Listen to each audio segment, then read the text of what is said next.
Ipswich play Leicester. Ipswich and Leicester draw 1-1. That seems to be what happens most of the time. Nothing else really to talk about, is there? Blue Monday.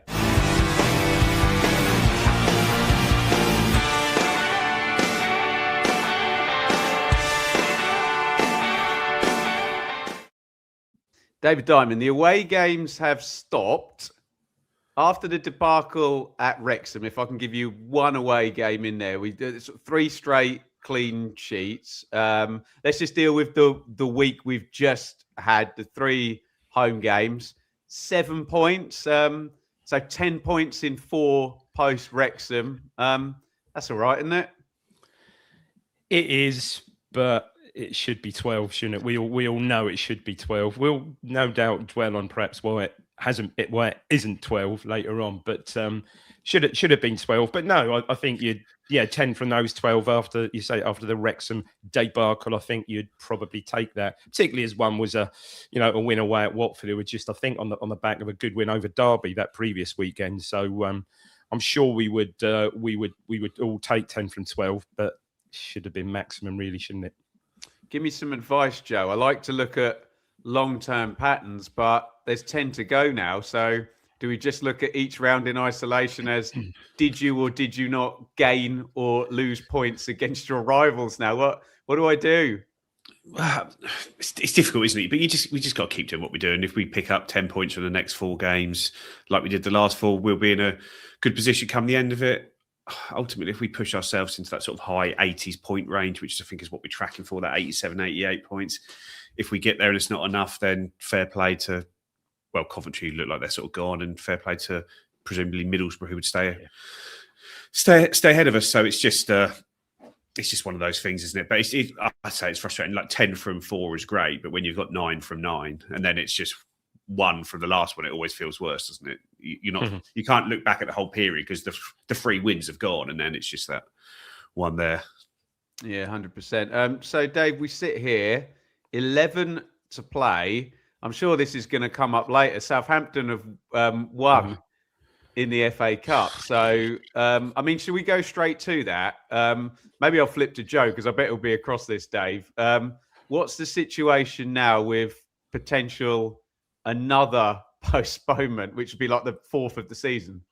Yeah, well, I don't know exactly, but for the FA Cup to be this weekend is mad, firstly, because there's 2 EFL games that need to be sorted out, which is very, very difficult. But because Southampton are going to lose 2 games that weekend, you imagine one of them is going to shift by a couple of days, either back or forwards, so that they don't have to find 2 extra midweeks over the course of the season. This is coming out Southampton, Wrexham, there's international break, isn't it? So They could just go early before Easter.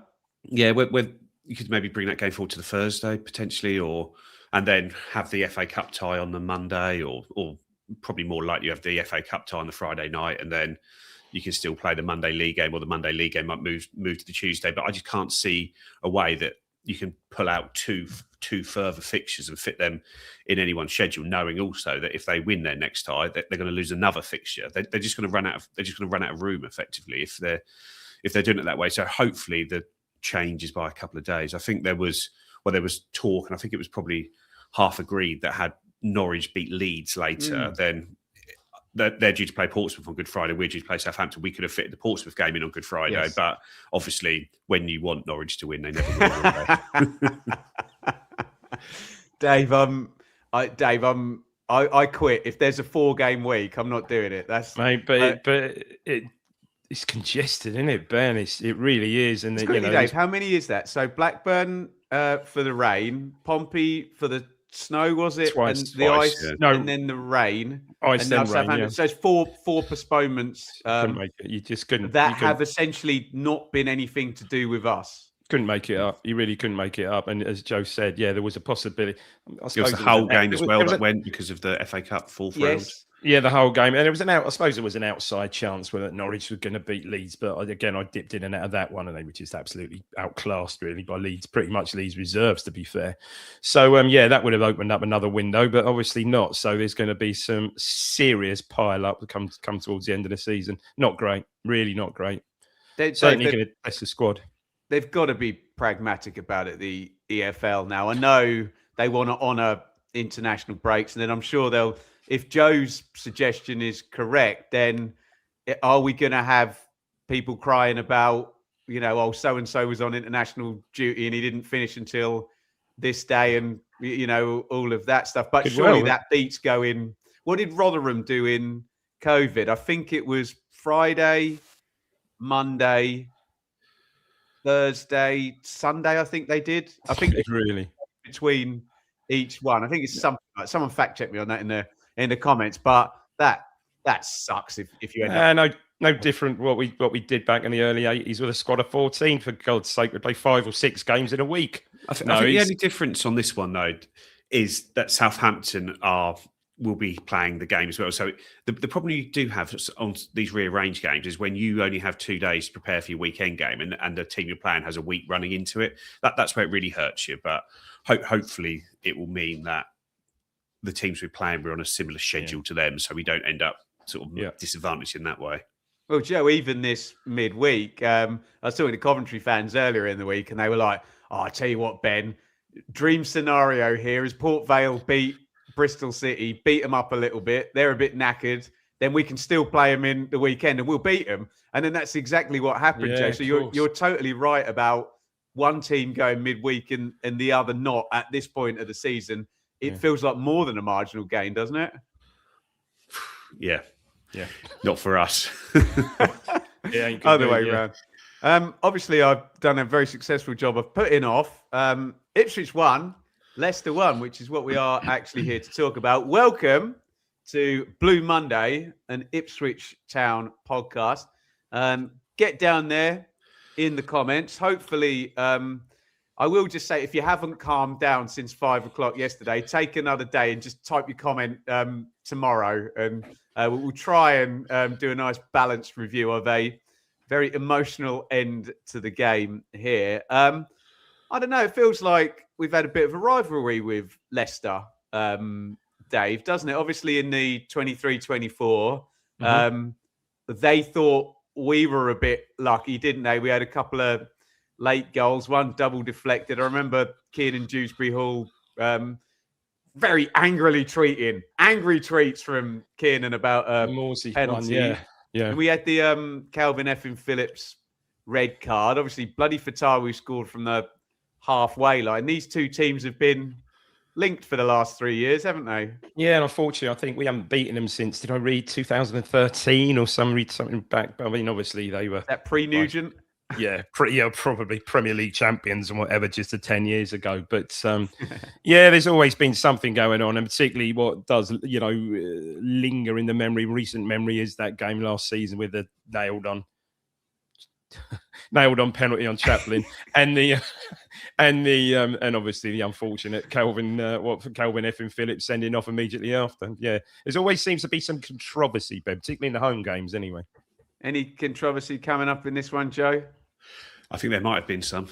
Yeah, there you go. We'll get to that. Ask Kieran McKenna. He kept his cool, jest, I think. Joe, your Ipswich Town 11 for this.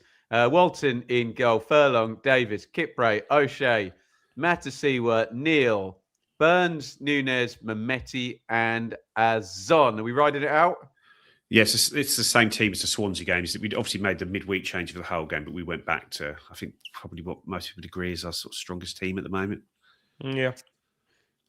For Leicester, Dave, Stolarczyk in goal. I think Begovic did his ankle or something in the warm-up of the game before last. Pereira and Thomas are the fullbacks. Nelson, Okoli, Winks, Skip, Fatawu, Reed, Mavadidi, and Daka. I think we all agree. Dave, U1 parachute 11 there. That probably shouldn't be where they are in the league. Well, absolutely. I mean, yeah, but maybe take perhaps the back four or most of the back four out, but the front six are just bloody ridiculous, isn't it? Look at them. I mean, great, all really quality players. So yeah, obviously we all know there's big issues at Leicester. They probably really shouldn't with that squad. Look at that 11. They really shouldn't be where they are. And yeah, probably at times we'll get to at times in the first half yesterday they showed perhaps why they shouldn't be where they are, but typically they showed up a bit, and certainly in the first half yesterday. Well, let's stick with that narrative, Dave, because Kieran McKenna was framing it very cleverly as he's good at. As you're not always going to play well given the schedule, and we go again. It's ridiculous to think that we go our third straight midweek next week. That should have been 4 as well because the Pompey game getting postponed. And he framed it as, look, it's a bad 45 minutes, and he was referring to the first half here. So take me from kickoff, Dave. Yeah, we were just pretty much sloppy from the start. Yeah, just, careless with the ball. Leicester were pressing well, actually flooded the midfield first half. Neil, again, wasn't really at it. He was absolutely, we spoke on here last Sunday, he was absolutely superb against Swansea. Didn't have the best little cameo midweek against Hull, that's for sure. And really wasn't at it again yesterday, really. Matt Siwa, who I thought his goal apart in the whole game, didn't have one of his best games perhaps against Hull, but he was back at it yesterday. But just didn't really. We had a corner. Was it a corner? No, we'll get to this. The O'Shea dropping off his marker, the blockers working. O'Shea dropping off his marker at the back post. I think. Yeah, he had a really good chance. Was that? I think it might have been before they scored. I think hits the outside. Yeah. Hits the outside of the post. Walton made a strange save from Winks bursting through, didn't he? Kind of. Don't know what happened there. It kind of like it looked like it gone underneath him and kind of hit his knee and sort of bounced away, kind of over the bar, didn't it? Weird sort of save, but he kept it out. But no, Leicester the O'Shea chance is on 30 and the goal is on 39. Yeah. Okay. So just before they probably would look the more accomplished side in certainly for the first half hour of that game. You agree, Joe? Yeah, I thought we started really, really brightly in that sort of first 5 minutes, but after that they just took over the game. Like you say, they. From the middle of the pitch, they just dominated the game in the centre of the pitch, and we had to work out where we were. And I think, like I say, Dan Neil was quite poor, really, I thought. Nunez wasn't at it like he normally is. Mehmeti got the ball in some nice positions and made either bad decisions or bad execution. So sort of right through that spine of the attacking part of the team was really not quite with it. And I say it was just a few crosses and bits like that into the box without really threatening. Winks was bloody good. Winks was nice. The ball just pinging into him and just knocking it off here, there, and just generally, probably. What is he? But most well-paid player in the Championship, isn't he? Apparently, I don't know. But he looked really good. And then as I said, you look at their front four, flipping heck, there's some serious talent there. Yeah, decent goal this as well, Dave, on 39. Good finish. Yeah, it was again. It was referee. Was it soft? I think there's the ball played down the left. I think was that Fatsar? Was that Mavididi? I can't remember. It was Daka. It was Daka. Sorry, who ultimately scores, isn't it? It's Daka, challenged by both Furlong and Matasiva, and kind of goes down between them. It looked a soft one, but when you look at his back, I think there's certainly contact on him from Furlong, and certainly the ref in the first half. Any contact, he was just blowing up. Any single contact, blowing up outside the box. And and look, it's a good. I love delivery. all the breadcrumbs Dave's leaving for 8 minutes time. Look, and Thomas takes a kick. It's hitting with power. It's hitting with pace. It's not. So it's not. Like I say, it's not angled like it's not. Angled perhaps on the penalty spot behind. Between the penalty spot and the 6-yard box, and takes us all out. It's a good kick with power, but Kipre kind of misjudges the flight of the ball. And I'm afraid Davis gets caught with the back post, static again. Is he ball watching there? Good finish from Daka. He just latches onto it, volleys it. No chance for Walton. It's right in the corner, but it's poor defending from me. Kipre may be slightly unsighted, perhaps, and just loses the flight of the ball, but it's poor from Davis. Really poor. Anything on the goal, Joe?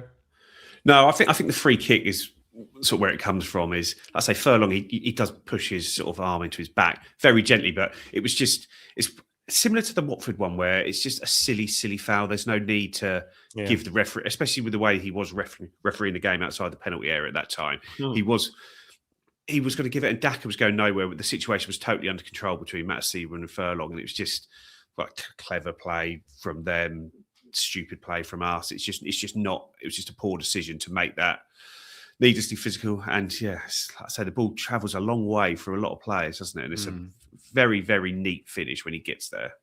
But like you say, Davis got to have him under a bit more pressure. He lets him just drift in between him and Kipre. And I think he thinks Kipre's dealing with it, and he doesn't. And you've just got to make it more difficult, don't you? Classic ball watching, I'm afraid.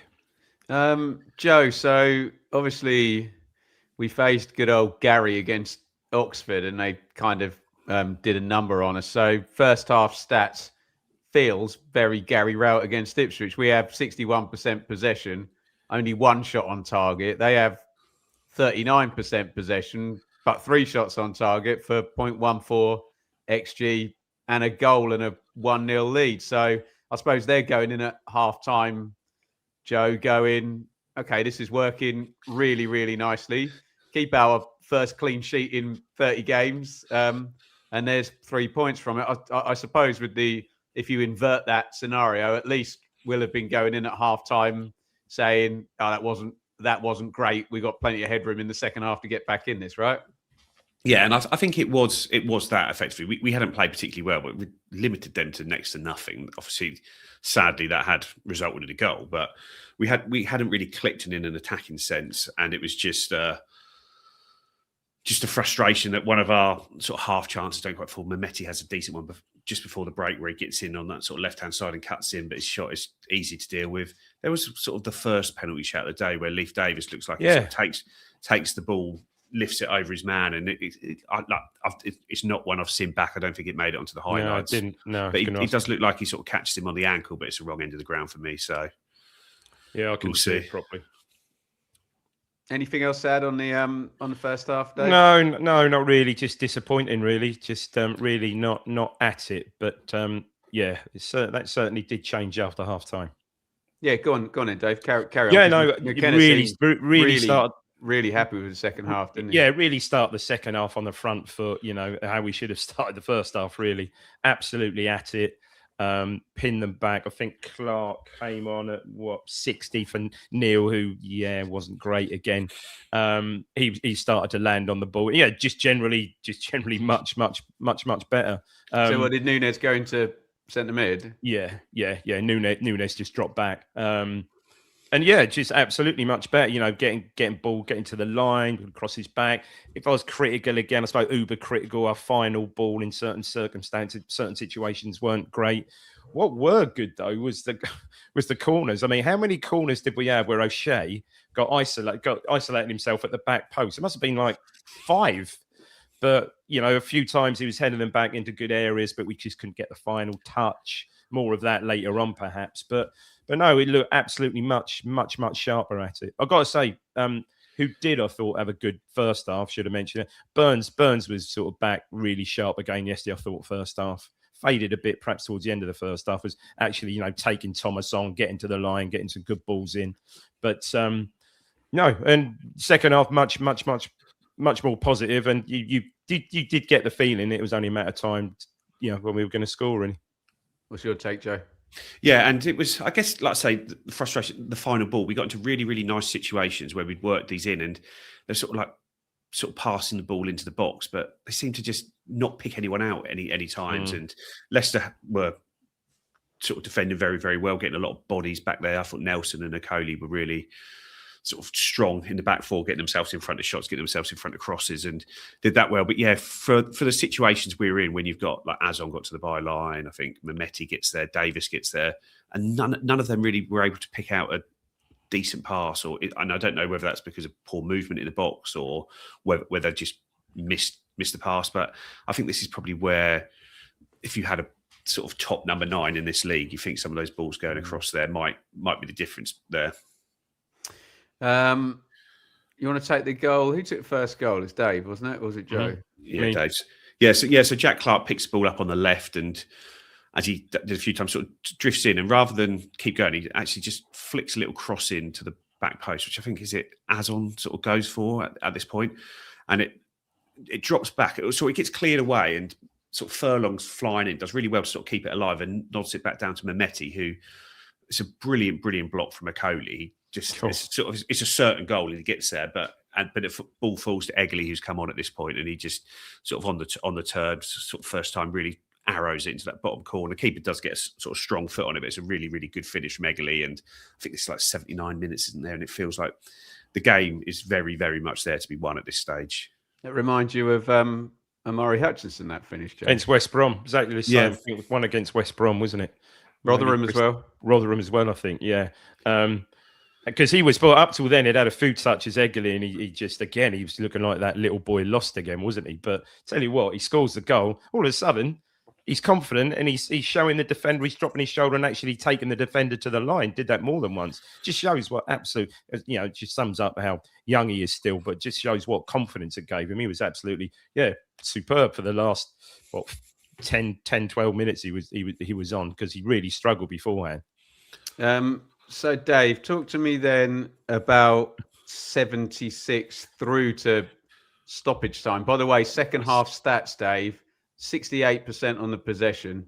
Leicester had 2 shots. One of them's from Fatawu from 50 yards as well. Oh, he tried one, didn't he? Yeah, he did. Yeah, for 0.04 XG in the second half. They should have 13 second half shots. I don't know how many. I reckon they might have only had 2 touches in our box. One of which Ayew came on and got the ball in quite a good position down by Sorrell, by the byline there. If he had got his head up and showed a bit of composure, should have picked someone up, but just absolutely went for glory and hammered it out for a throw the other side. That was the only time I can recall them getting in our box second half. I probably got that wrong, but it only seemed to be. It was just all us, and it was just building and building and building. There was I'm not sure if this actually came from an O'Shea header across, and Akpom just, it was like kids in the playground, everyone sort of taking a swing at it. Akpom just couldn't force it over the line from a couple of yards. Not necessarily his fault, he just couldn't get his feet, couldn't sort his feet out.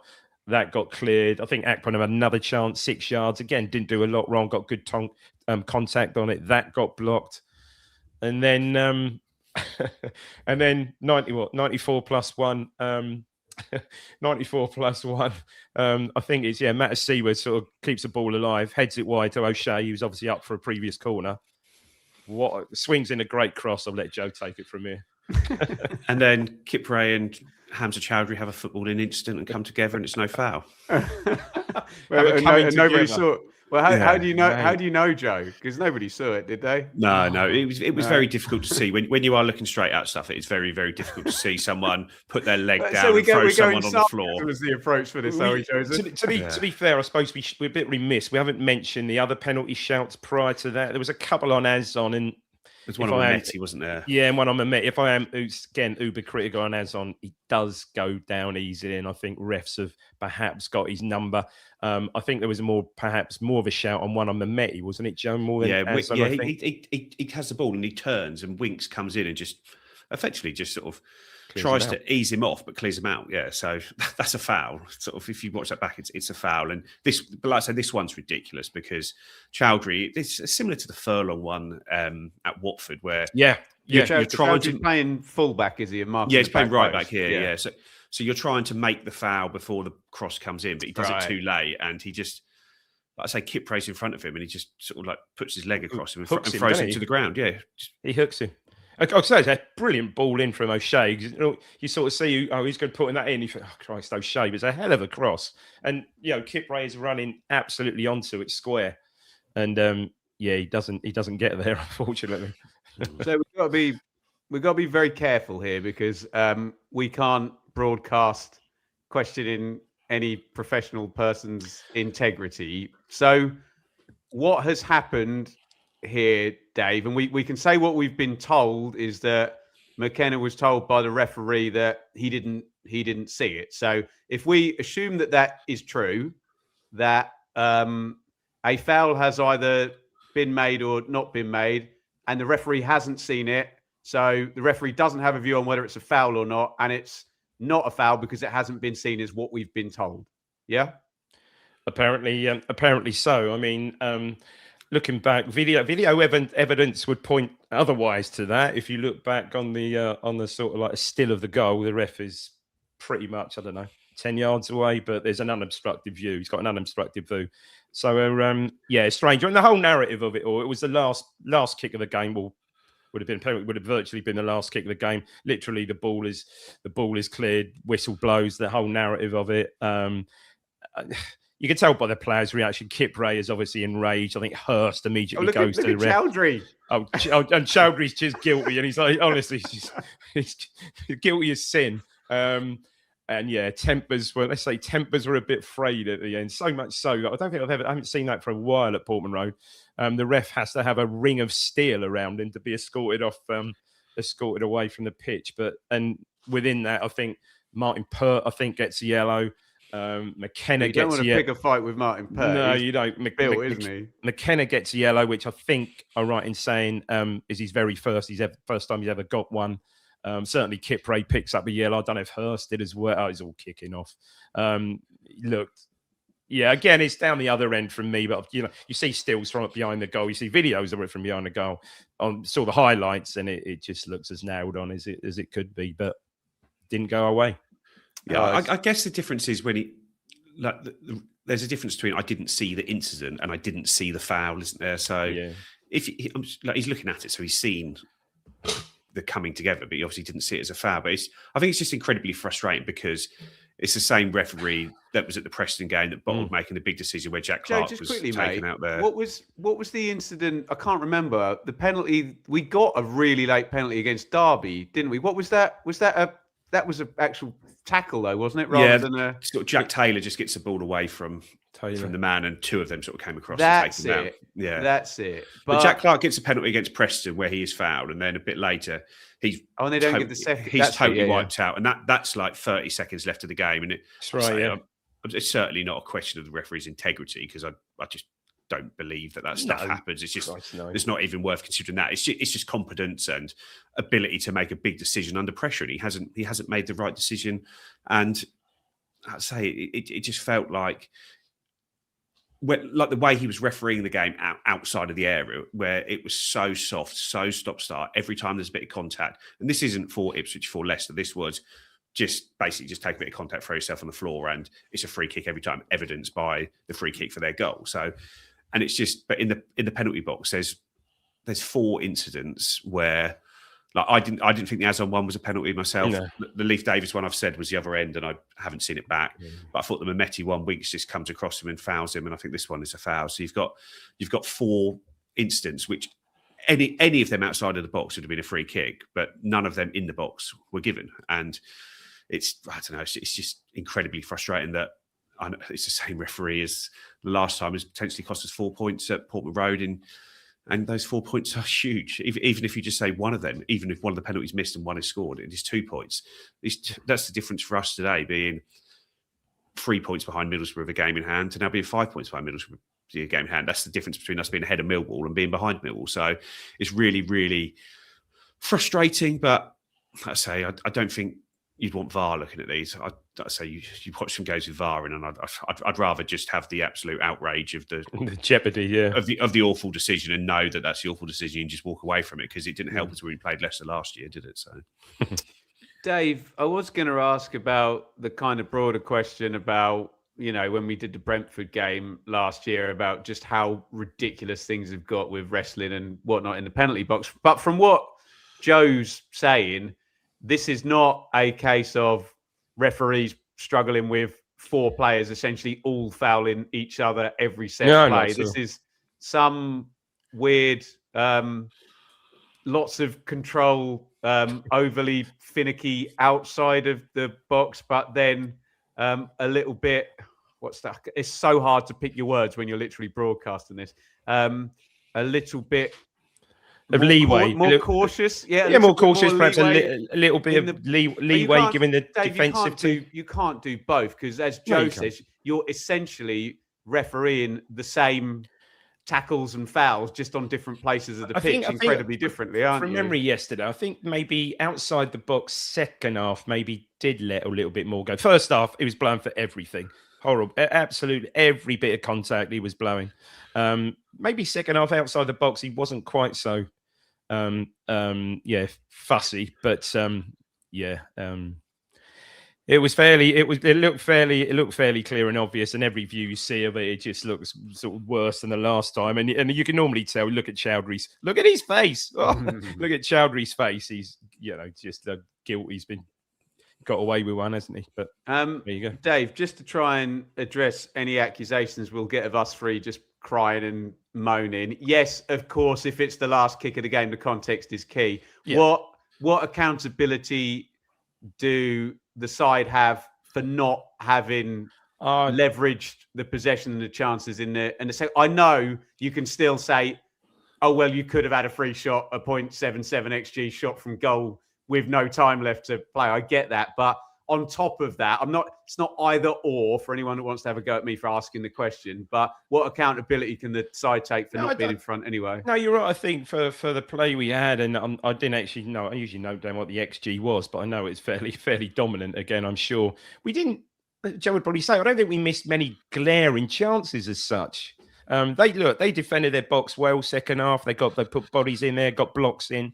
If Dave, we were 1.85, the glaring one is 0.18. Leicester recorded. Yeah, I mean probably second half made for most of that. I think as we touched on it briefly early in the show, the final ball wasn't great.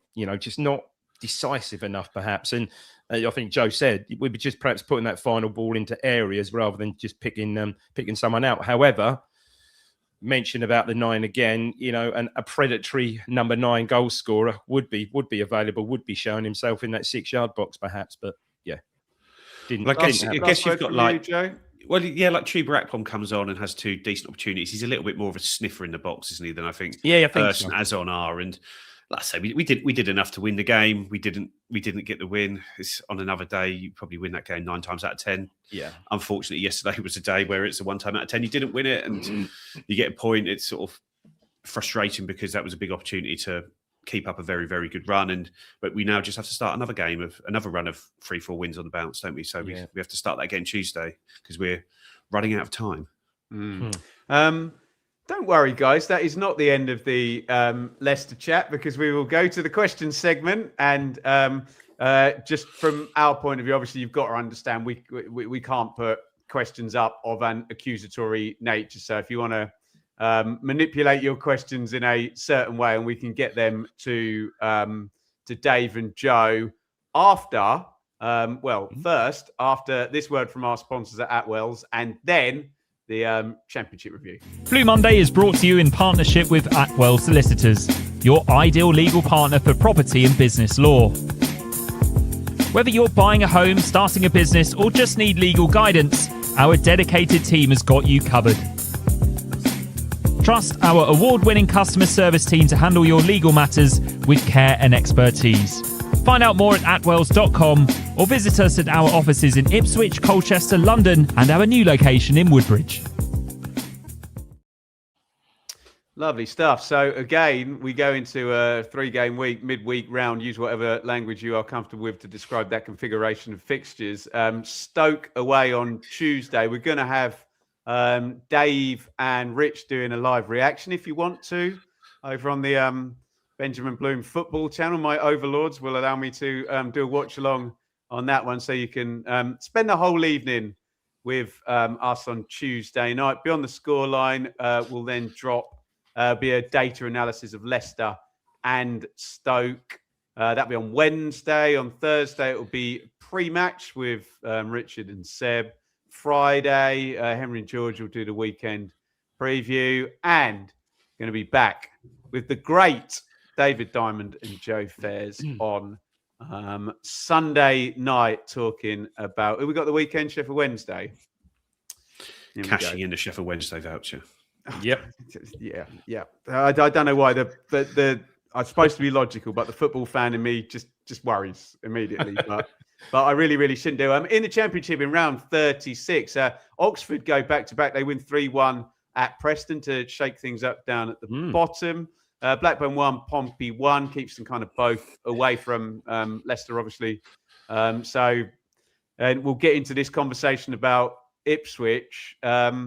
Sometimes what looks like a good result, you then stack it up against what your rivals have done, and your point away at Ipswich doesn't mean for a hell of a lot in isolation. Charlton 1, Birmingham 0. Chris Davis surprisingly downbeat about Blues' playoff chances. I hope his bosses didn't hear that particular interview. Derby 2, Sheffield Wednesday 1. That is, what is it, like 300 defeats in a row for Wednesday now? Stop it. Sheffield United 1, West Brom 1, Swansea 2, Stoke 0. And this afternoon, QPR 0, Borough 4. We'll talk about Stoke in a bit. Dave, you want to talk about? Oh, there's no Millwall up there, is there? Millwall also won 3-1 at Hull, which is obviously greatly significant. Do you want to talk about Borough or Millwall, Dave? As I said, I don't want to talk about both. Can they just stop bloody winning? What the hell's? Well, they did for 3 games, didn't they? Well, yeah, but no, this is not the point. So Coventry are now gone since they beat Borough. Now gone 5 for 5 straight W's. Yeah. Wow. And Borough, I think, have certainly must be one of the last 3 back away. Is it? Yeah. I mean, I think we were all hoping. We remember the famous QPR Leeds game of 2 seasons ago, which was a 4-0. But unfortunately, they're 4-0 in reverse. Although, as you and I, we touched on briefly before, one certainly their first goal was a handball. Second one was pretty poor, got a corner. Fourth one, seeing those penalties gone on, but yeah, they were comfortable. QPR were poor. Third one was pretty good, though, wasn't it? Yeah, it was. Yeah, QPR. Yeah, I mean QPR were poor overall, but you can again, as that old adage, you can only beat what's in front of you. And Borough are mopping up at the moment, aren't you? That defeat at Coventry really seems to have. Although, did they then subsequently draw with Oxford after that Coventry? Was that after that Coventry defeat? They did. Yeah, they did. Yeah, okay. Drew with Oxford and drew with Leicester, didn't they? Drew with Leicester as well, didn't they? But no, these 2 away wins have been, fair play to them. Absolutely fair play. Joe, are we going to be sat here at the end of the season if it is Coventry and Borough in the top 2, and the difference between us and them is going to be the capacity to have winning streaks? Because I think Borough have done a 4, a 4, a 6, and they're on a 2 at the moment, so that could extend out. And Coventry have obviously done a 6 and 2 5s now. And when you track our points, we're like 51 off 25, so we're consistent. But it just feels like winning streaks might be the difference. And we might need to pull out a 5 of our own to make the overtake at some point. Yeah, and it does feel as though the way we've set ourselves up to play this year is a much more controlled style of football, where they're quite, I wouldn't say gung-ho, but they are sort of much more attacking than we were. And I remember reading something about when we got promoted out of League One, there was a lot of talk that Kieran McKenna was setting a team to play up in the Championship when we were in League One, and there was sort of talk saying this isn't going to get you over the line. But he was like, no, this is the way I want to play, because that's what we're going to need to be next year to go straight into it. And I think we're doing that, or trying to do that for the Premier League next year, sort of more controlled, solid way of playing, much more tighter at the back than what we have been. But the problem is when you want to get on a run of wins, you need goals, and we've had 2. Woodward has edited the things. Hull 1, Millwall 3. Well done, Rich. So we've had too many runs. Well, it's flying, Joe. Where we just haven't scored enough goals in period, and I think yesterday's a prime example of that. We have all this play in the second half, and it's 1 goal scored, and really only there's blocks and things like that, but the keeper hasn't had to pull out anything spectacular to keep them in the game. The big chances are Darragh O'Shea heads wide at the back post when he's got to score, really, or at least hit the target. If he hits a target and it hits the keeper's foot, one of those things. But yeah, we just, because of because of this more controlled way we seem to be playing in hopeful anticipation of promotion, I just don't think we're scoring enough. I know you look at the thing and we're top scorers in the league, or third top scorers in the league, so we are scoring enough. I just think there's just too many games where we've just left a bit out there in that regard. Yeah. Get your questions in for the next segment, guys, and we'll ask as many as we can. Dave, Millwall are excellent, and they won at Hull, and fair play actually, because they did a Hull on Hull. I think Hull had over 3 XG and hit the bar twice. And I hit the underside of the bar twice. Yeah. I mean, bad thing. The first one, he should have I think it was Joseph, the first one, should have absolutely buried it from about 6 yards, but contrived to hit the underside of the bar. Then they did it again in the first half. But yeah, Millwall, fair play to them, took their chances, and worthy winners at the end. So, Dave, I believe this is the order now. So this is my kind of solace at the moment, because if you look at the table and you look at the gaps, you do end up coming out with Ipswich in the playoffs and Coventry and Borough in the top 2. But the head-to-heads in this order, I believe, are Ipswich vs Millwall, then Middlesbrough versus Millwall, and then Ipswich versus Middlesbrough. And that takes you okay, there is the small matter of Norwich like the week before, but that takes you to April 18th and round 42. So, I mean, I'd be loving it if I was a Coventry fan because everyone's doing their points. Beat everyone. Points, Everyone's going to beat everyone up. We're going to take points off each other. But that's where, you know, I mean, obviously, you don't know what the ideal results are going to be because you want whoever you're chasing to lose to the team that's further behind you. You don't know who that is at the time. But we've still got those 3 head-to-heads in there, Dave, haven't we? We have. I mean, those 2 home games against Millwall and Middlesbrough have to be 3 points each, don't they? Have to be 6 points, really. And then you think if you can do that, hopefully the results in between starting on Tuesday will be positive. I would say, yeah. The Norwich game isn't going to be easy. They're run into some good form. That's not going to be easy, but yeah, it's imperative that we win those 2 home games against Millwall and Borough. And if we do, and pick up the points in between, then we should be there or thereabouts, Ben. But again, it's all going to catch up because these unknowns, these rearranged fixtures again. When we're going to play in Southampton, you're going to go Donald Rumsfeld there, the known unknowns and the unknown knowns and the known unknowns. Well, it is though. It just is though, isn't it? But it's gonna get messy, isn't it? But yeah, essentially, it's essential that we win those 2 home games. That's for sure. And yeah, totally, Dave, there'll be other podcasts for other clubs happening tonight where they will be saying, and Ipswich are going to have fixture pile up, and there's this Southampton thing that's going to affect them. Joe, this is a horrible question to ask you, but if the table finished as it is right now, and I can guarantee you we beat Hull in the semi and we don't get Wrexham in the final. So I guarantee you a playoff final against Millwall right now, one-off game. Right now, would you trade that now for a shot at second? No. You got to believe you're going to do it, don't you? You got to have that mentality that you're going to do it. And I think the club and the squad will have that, and they will think we've got 11 games left that we could go out and win 8 or 9 of them. And if we do, we'll probably go up. But it's just getting it done, isn't it? Like I said, we got it's quite a decent week this week. I think Stoke away, Sheffield Wednesday away are 2 games, which is Stoke probably got a big red circle around those for wins. Stoke without Sorba Thomas has already been pointed out. Yeah, Stoke 2 yellows falling off a cliff, haven't they? Like what I did say, 22 points from the last 20 games after taking 27 from the first 14. But they were like 3rd or 4th when we played them at Port. Yeah, they were. Oh, mate, Joe, they had their head-to-head against Cov. They would have gone top, and I think that's October time, so fairly deep. Probably a third of the way into the season, fixture-wise, if not date-wise, as well. Right, there you go. I'm going to open up the questions and see what's going on over here. Joe, can we do it on a mild evening in Stoke? I think we're going to bloody well have to, aren't we? Can I just, for curmudgeonly ruining the vibe, tell you that this midweek, to be fair, Borough obviously don't play till Wednesday. They're at home to Charlton, though, which you'd make them pretty hot favourites for. Coventry at home to Preston. Who have Millwall got this midweek? They're at home to Derby. That's probably the hardest game of all of those, Joe. But anyway, sorry, answer FPL first. Yes, I think we can. It's probably a good time to play them. Like you mentioned, Sorba Thomas, he picked up sort of silly second yellow at the weekend. So he is suspended and he's their main sort of creative hub force.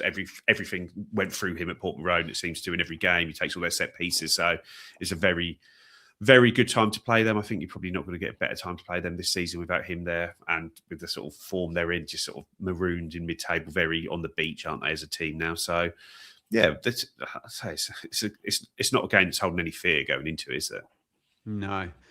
Dave, Paul, if it's the playoffs, who would you least like to play? And I suppose you need to countenance that in terms of 2 legs is different to what I'd much, if I have to face Wrexham, I'd much rather face them in the one-off. But Wrexham in the playoffs will just be a circus with the media. And I mean, we've still got Millwall to play. We've done all right against Hull, haven't we? We've beaten them twice, and we know the route to beating them. But what's your take, mate? No, I'd go Wrexham. Definitely, least like to play. Don't want to really be playing Wrexham in a sort of double header. I don't think. Well, they say that already this season shown us.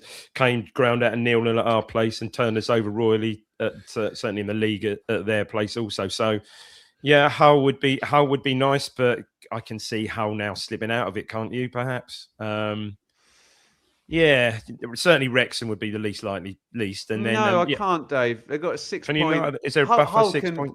Well, Dave, we're at the point in the season, and we'll do it with Coventry and Borough in a minute, where you can almost say, out of 10 games, 3 wins to here, 4 wins to here. If Hull win 3 games, then it would have to be Derby and Southampton to overtaking them. I can't be bothered to do the maths super quickly. Well, Saints are going to be preoccupied. Yeah, Saints will be preoccupied as well, and hopefully, like Coventry were in 23-24, they'll be knackered out by the cup. But someone's got to draw Port Vale at home or something like that, you know. That'll distract you. Yeah. Ticket to Wembley for no disrespect, Port Vale. Great result, brilliant result today, by the way. But Wrexham. Wrexham. Yeah, I would certainly want to avoid Wrexham for sure. Joe, Mike asks, do we honestly think we can get second, as I think it's looking doubtful? I mean, the first thing I would say, Joe, to Mike's point is literally every 3 days at the moment, the narrative swings and I've changed my mind. God, I had Middlesbrough going away after they'd beaten Sheffield United in that game and winning the title. And, you know, we were catching Coventry if we were catching everybody. And now I'm sat here after 5 straight wins for Cov, and it's like, basically, if Coventry have also got Sheffield Wednesday to play, so if Coventry win 3 games and beat Sheffield Wednesday, they've got 86 points. And they can lose all the rest of them. What does catching Middlesbrough look like? Does it require them to collapse? I don't think it requires them to collapse. I think there's a scenario where we pick up we've got 11 games left. We pick up 24, but you pick up 24, 25 points, and they pick up 18 from 10, 19 from 10, and you sort of swing it that way, don't you? So it's not as, I don't think. And you can swing 3 points in the head-to-head as well, can't you? Yeah, and you've got the game in hand as well, where you could sort of have 3 for nothing in that one. If you get a win in that one. On a Thursday night before we play Southampton on a Sunday, yeah? Well, hopefully Pompey are safe by the time we play them as well. So good point. There are things which can work in our favour or work against us when it comes to. But I don't see any way that Middlesbrough are home and hosed now. Like I said, their last 2 home games, they drew at home to Oxford and drew at home to Leicester. A few weeks back, they went 4 games without scoring a goal, but then they won 6 on the bounce after it. So it's not about them collapsing. But if you think when we got promoted last time out of this league, in our last 6 games, we only won 2 of those 6 games. And even had we not won those games, if we'd have drawn one and lost the other one, we'd have still been promoted ahead of Leeds in 3rd, because everyone just fell off. So we end up with 96 points. We've got 8 points from the last 6 games, and we only needed to get 3 points in the last 6 games. That would seed us ahead of them. So it does funny things right at the end of these races as well. It looks like Coventry are going to build up a big enough buffer that they're sort of going to be safe from it. But when that sort of the push comes to shove right at that very, very end of that promotion race, there's going to be some freak results. QPR beat Leeds 4-0, as we spoke about earlier on that Friday night, which sort of just almost handed us the impetus for the promotion at that stage. The whole game. Whole game was the next day. Who else did Leeds? I remember being in the ground, so it must have been before one of our games. Blackburn, they lost at home to Blackburn, didn't Smodic score? Didn't Smodic? Yeah. That was a bit later, wasn't it? Yeah. Oh no, I tell you the one. Didn't they lose at Plymouth? Someone lost. No, sorry, Leicester lost at Plymouth, didn't they? No, I'm wrong about that. Yeah, I remember Leicester losing away at Plymouth when Plymouth were sacking managers and all of that good stuff. But yeah, there you go. No, Joe's right, Dave. You look at Coventry and you're like, you know, it's kind of hard to argue against it, because you're looking at like 3 or 4 wins, including a game against Sheffield Wednesday. Whereas Middlesbrough, you kind of say, well, look, if Borough win 6 games out of 10, which is not any kind of given, they land on 87. So you're far less margin, and we've got the head-to-head, and they also have to play Millwall as well. Borough's got Chef Wed as well, haven't they? Did someone say in there? Yeah, they've got the I'm just going to in as well. Selectively ignore that. Yeah, it doesn't count. Doesn't fit my narrative. That David, after the last 2 games, would you play Taylor or Neil in the middle of the park? Yeah, Neil was as we said earlier, was so good against Swansea alongside Matt Sewell, wasn't he? But he had that little sort of cameo off the bench on on Tuesday, where honestly he looked just out of it, and then obviously started yesterday, and again just wasn't at it. A difficult game perhaps because, as I say, first half certainly Leicester absolutely flooded the midfield, but to be fair, he got swallowed up a bit in that, but. Yeah, you might well be right. Tuesday, might well be a start for might well be a start for Taylor on Tuesday. Yeah. So what is this away home number? Is it then? Someone's got it up. We've got 7 away, 4 at home. 7 and 4. But then by this point, rancid, Joe. Yeah, but by this point next week it'll be 5 away, 4 at home. So it is a bit. It just looks bad at the moment. But like I say, you get these 2 games out the way, which Stoke and Sheffield Wednesday, which are probably 2 of the easier away games you can have in the league. And then you're back to the even split and just the Portsmouth game being the outlier. Yeah. So I'm just putting the questions up about home and it says Borough have 6 games at home, 4 away. Well, Borough's away form has been better than their home form in recent weeks, hasn't it? So just with this rough bit of maths, if we win the 4 games, we go to 86, and that would include a guaranteed 3-point swing on Borough because one of them's against them. So you can still leverage Portman Road a bit. Joe, who's this? Rob. We should have played in the first half with the urgency we showed in the second. Rob, I dare say that was probably asked of the players, and they have been rather busy. Is there an argument we wouldn't have the legs to do it? Yeah. He's answered my point there. But teams like Wrexham yesterday seem to be able to do it. You can't underestimate the schedule we've had that others haven't, can you? I think it's mentality more than anything for me at the moment. Like we came out of the traps like a sort of greyhound at the start of the race, but then when it just keeps breaking down and your attacks break down, I guess you lose that little bit of that mental energy and you go from there, don't you? And like I say, it was so often the ball was going through the midfield and breaking down, and you're running backwards rather than forwards, and you lose a bit of energy. So, but like we're fit enough and good enough to be able to play like that way for 90 minutes, but it's just not always easy to do it. David from Michael, is Philogene, I'd like this to be true, being prepared in readiness for Millwall, Norwich, and Borough matches? Wrap him up in cotton wool and unleash the beast. Well, right? let's hope. There was an actual comment from McKenna that I did see with regard to Philogene. Obviously, very much asked a similar question. I think said he's pretty much back, but not quite, as someone quite put it there. The old saying, not quite on the grass yet. So, and Dave, can you run like 10 minutes, 15 minutes, international break, and then ready to go? That type of build up to you would hope so, because he would be absolutely, certainly in the home games, he'd be absolutely superb, wouldn't he, to have back in the squad? And that would actually make it an absolute full fit squad, wouldn't it? So yeah, it'd be great to have him back. But so looks like there's hope, but certainly I don't think it will be any time. Certainly not these games this week, and more likely, well, maybe say hopefully a game or so before the international break. Yeah. Okay. Millwall, I guess, is the one. Sorry, just again, mate. Millwall, I guess, is the one. A couple of weeks. He's not going to play on Tuesday against Stoke, is he? No. And then there's no point rushing him back for a Sheffield Wednesday game because you've got enough in the squad to win that game without him. And then it's the home game against Millwall the week after. In a fortnight, yeah. Cameo from the bench, hopefully. Joe, talking about what you've just kind of alluded to, do you think he'll flip it around how he normally does and it won't be players rested and changed in midweek? Do you think we'll see the majority of the guys who've been the kind of first 11 lining up at the start at Stoke and then being pulled out at 60, 65 minutes, and then you make the changes against Wednesday this coming week? I wouldn't say so. I think we will still make the changes that we do for that midweek game. The back 5 will remain, assuming Leif Davis is not managing some sort of knock. Matt Seawood will play. Then it would probably be, well, I guess Jack Taylor is more likely to come in there. Jensen used to sort of falling off the map at the moment, really, hasn't he? And then I'd imagine Wes Burns won't play Saturday, Tuesday, so you're going to have Egley in there off the back of his goal.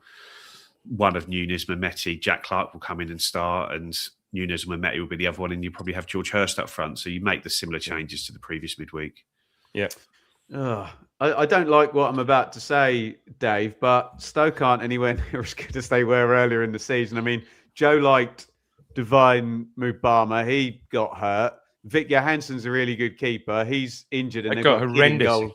Yeah, who got lobbed from halfway. Sorba Thomas has been their best player all season and got most of their goals and assists. He's now going to be suspended. And Mark Robbins in his interviews sounds a bit kind of fed up. Downbeat, he does, doesn't Waiting he? for the season to end, it feels like. Yeah, exactly. Yeah, it's like, okay, we go again next season. I'm not opening the beach yet, but I will say there are Sheffield United 49, Birmingham 49, Preston 49, Swans 49, Stoke 47, QPR 47. There are teams that are going to be primed to be hitting the beach pretty certainly after that international break, Dave. Oh, for sure, absolutely, yeah.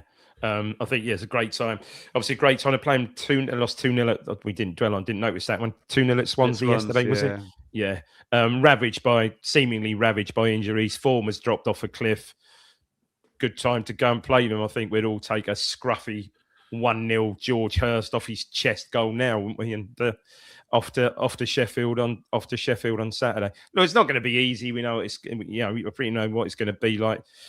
No doubt a cold and blustery Tuesday night up in Stoke, but you've got to have that mentality. These are the games, aren't they? Oh, These Dave, are the games. Sorry, I'm just hearing it's been postponed, Dave. Or storm alert or something like that. These are the games where you've got to stand up and be counted these games. And certainly I think given their form and the suspensions and injuries, anything less than 3 points will be a big disappointment, I think. Yeah, it's difficult to fathom, isn't it? Given that Wednesday feels like 3 points, Joe. I'd always say 2 away games in a run-in, 4 or 6, and you hope you get a bit of help. But the real quiz is Stoke, isn't it, Joe? Yeah, and it is. But that's not to say if you beat Stoke, you're just going to turn up and beat Sheffield Wednesday. I know they've lost a huge amount of games in a row. But they're always by the odd goal, aren't they? You sound like every manager that's faced Sheffield Wednesday this season in their press conference beforehand. But you've got to beat him. Like I say, these are 2 games this week. Like 4 points is an absolute minimum, isn't it, this week? And I think even with 4, you'd probably be a little bit disappointed with that this week, because then it sort of turns this 3-game week into a 5-point week where it's probably not enough at this stage of the season with where we are. We're behind the 8 ball, so we need to be the ones getting in front of it. So I think you need a 7-point week this week, don't you? And I think you might like Nathan Jones at his horrible best going up to Borough on. Can he get a 0-0? They've had some decent results lately, Charlton, since the window, haven't they? Yeah. Okay, I think that should just about do us for today.